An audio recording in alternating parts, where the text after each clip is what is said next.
Hello friends, सभी भक्तों को और सभी भाइयों को मेरी तरफ से हाथ जोड़ के राम राम। भाइयों, मैं जतिन बहुत आज आपके सामने एक बार फिर नई वीडियो के साथ उपस्थित हुआ हूँ। आज हम वीडियो में बात करेंगे कि मसाणी कैसे बनी मदान्नड़। वीडियो में आखिर तक बने रहिएगा। वीडियो में अगर जानकारी आप सभी को अच्छी लगे तो ज़्यादा से ज़्यादा लाइक और ज़्यादा से ज़्यादा शेयर ज़रूर कीजिएगा और कमेंट करके मुझे अपने मत ज़रूर दीजिएगा। और जो भाई हमारे चैनल पर नए हैं वो चैनल को सब्सक्राइब जरूर कीजिएगा। तो आइए वीडियो शुरू करते हैं और जानते हैं मसाणी कैसे बनी मदान्नड़। जो मदान्नड़ देवी को मानने वाले लोग हैं, जो इनके सेवक हैं, जो इनके भगत हैं, वो ही सिर्फ इस बात को बोलते हैं कि मसाणी ही मदान्नड़ है, अन्यथा और कोई नहीं बोलता है। और जिनके घरों में ये मदान्नड़ देवी नहीं है, जिनके घर में मसाणी का ही पूजन होता है, वो सिर्फ गुड़गांवा में ही जातरी लगाने जाता है। जैसे गठजोड़े की जात जब एक नई शादी होती है तब लगाई जाती है, या फिर जब एक बच्चा पैदा हो जाता है, जब उसको जातरी कर दिया जाता है तो उनके बाल उतरवाने के लिए गुड़गांवा में ही जाते हैं। वो कभी ये नहीं कहते कि मसाणी मदान्नड़ है। अगर वो है तो फिर वो सीख पातरी में क्यों नहीं जाते। और जिनके घरों में ये मदान्नड़ देवी है, तो जब ये मसाणी है ही तो फिर वो गुड़गांव में जातरी लगाने क्यों नहीं जाते, वो सीख पाथरी ही क्यों जाते हैं। पहला अंतर तो यही आ गया। तो यहाँ से झूठ और सच का पता लगता है कि ये मसाणी मदान्नड़ है भी या नहीं। अब एक बात और है, और इस बात में भी अंतर है कि मसाणी मदान्नड़ है कैसे और किस एंगल से है। जो मदान्नड़ का जो इतिहास है वो महाभारत काल का है, और जो मसाणी का इतिहास है वो है रामायण काल का। अब ये भी बहुत बड़ा अंतर है, एक रामायण काल से है, एक महाभारत काल से है। और इनकी उत्पत्ति का भी बहुत बड़ा डिफरेंस है, बहुत बड़ा अंतर है।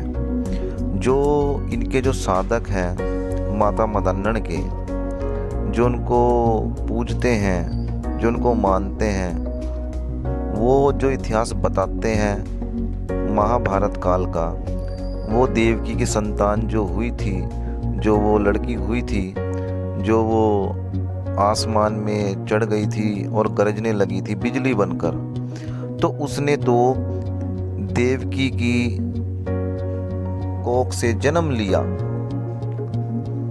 तो ये तो जन्मी है, ये अजन्मी शक्ति नहीं कह सकते इसको। अब आप खुद ही समझिए अजन्मी में और जन्मी में कितना अंतर है। अब ये जो मसाणी देवी है ये रामायण काल से है, इनका कोई जन्म नहीं हुआ, ये एक अजन्मी शक्ति है। और माता कौशल्या ने भी इनको पूजा है, इनके कुंडेरे भरे हैं। अब आप खुद ही समझिए, एक अजन्मी शक्ति मसाणी मदान्नड़ की सेविका कैसे हो सकती है, जो खुद एक महारानी है माता मसाणी, जो खुद बहुत बड़ी शक्ति है, जो अजन्मी है, वो इनकी सेविका कैसे हो सकती है। मगर ये भ्रम इनके साधकों ने फैला रखा है कि मसाणियों की रानी मदान्नड़। अब आप खुद ही समझ जाइए कि कौन अजन्मी शक्ति है और कौन जन्मी शक्ति है, कौन रानी है और कौन सेविका है। अब आपका ये भी डाउट क्लियर हो गया होगा कि जो मसाणी है मदान्नड़ की कोई सेविका नहीं है, और ना ही मदान्नड़ मसाणियों की कोई रानी है, दूर दूर तक नहीं है।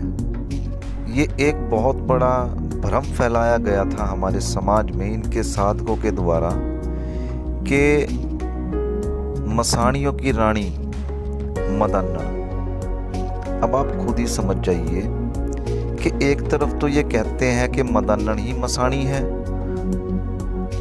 क्योंकि मसाणी से ही मदान्नन बनी, तो फिर ये इसकी सेविका कैसे हो सकती है।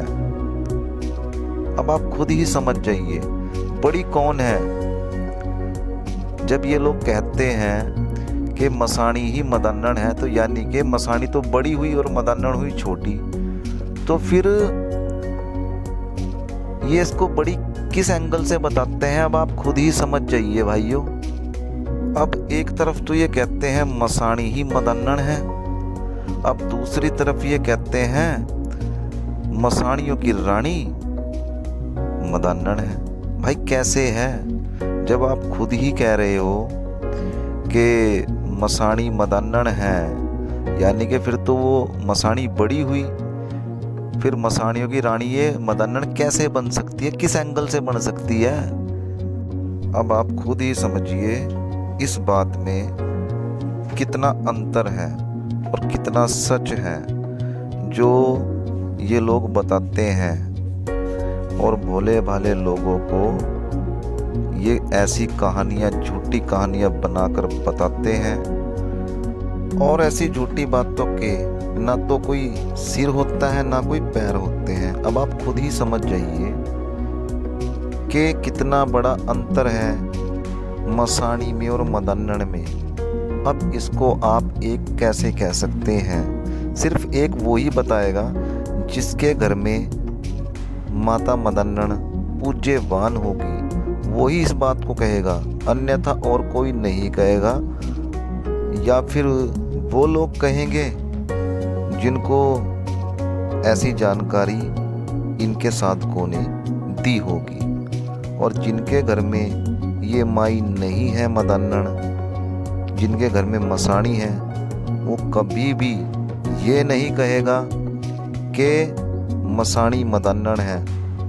अब जो मसाणी को पूजने वाले लोग हैं, जिनके घरों में ये पूज्यवान हैं, वो सिर्फ मसाणी का ही नाम लेंगे, मदान्नन का नहीं लेंगे।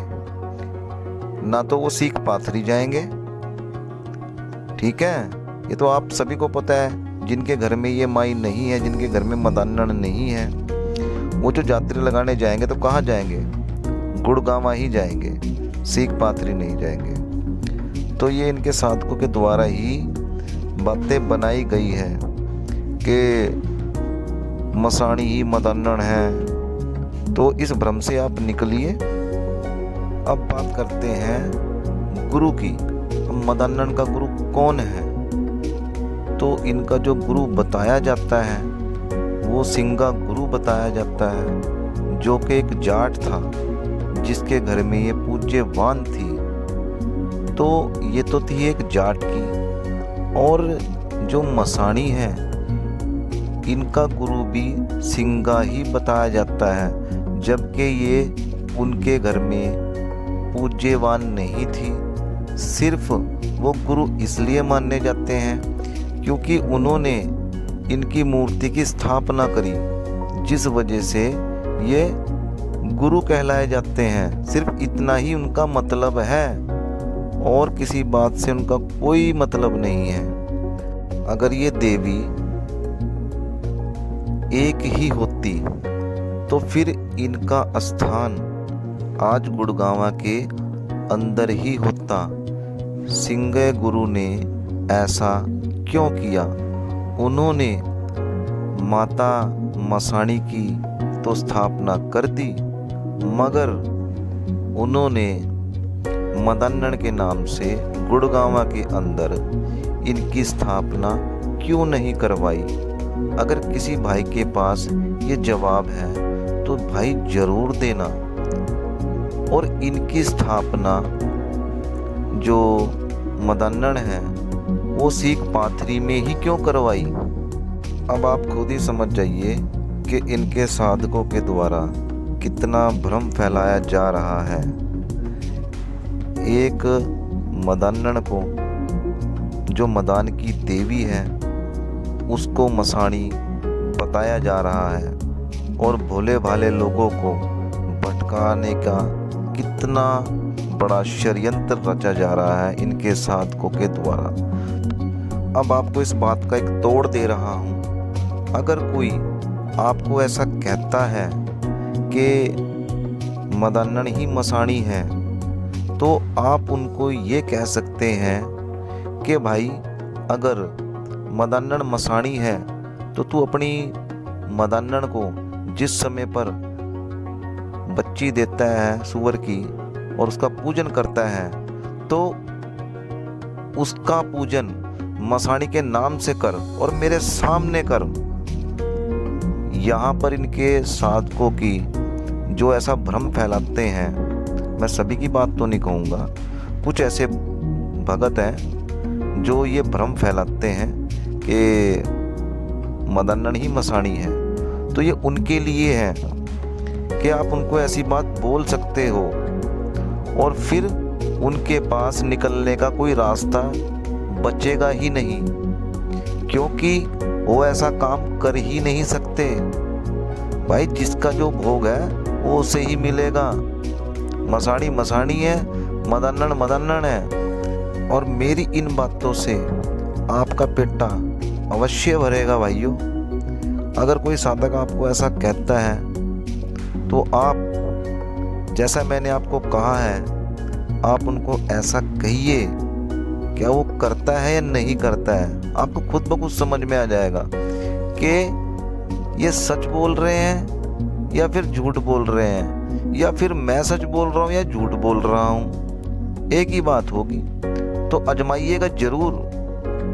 अब एक बात और सोचने वाली है इस मदान्नड़ देवी के बारे में।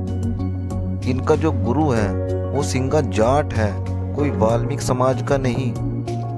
जाट था वो, जो बताया जाता है, और जो देवी खुद के जयकारे में भी सिंगे जाट की ही जय बोलती है, तो यानी कि ये सिंगे जाट के पास थी। और जो हमारा समाज है वो एक वाल्मीकि समाज है। तो ये मदान्नड़ देवी हमारे वाल्मीकि समाज में कैसे पूज्यवान हुई और कैसे ये खेल ली, किसके शीश पे खेल ली, कौन इसका गुरु है वाल्मीकि समाज का।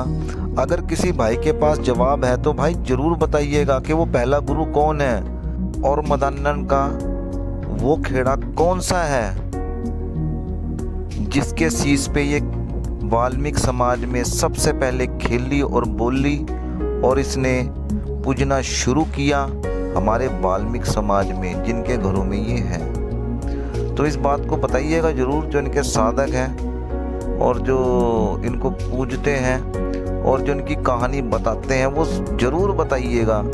सिंगे जाट के बारे में नहीं जानना मुझे, जानना तो उस गुरु के बारे में है जो हमारे वाल्मीकि समाज का था, जो ये सिंगे गुरु से हमारे समाज में ये आई, जिस घर में इसका पूजन हुआ, जिसके ये शीश पे खेली। इसका कोई ना कोई तो गुरु होगा हमारे वाल्मीकि समाज का, या फिर गुरु था ही नहीं। बस यही जानना है। अगर किसी के पास ये जानकारी होगी तो भाई जरूर देना।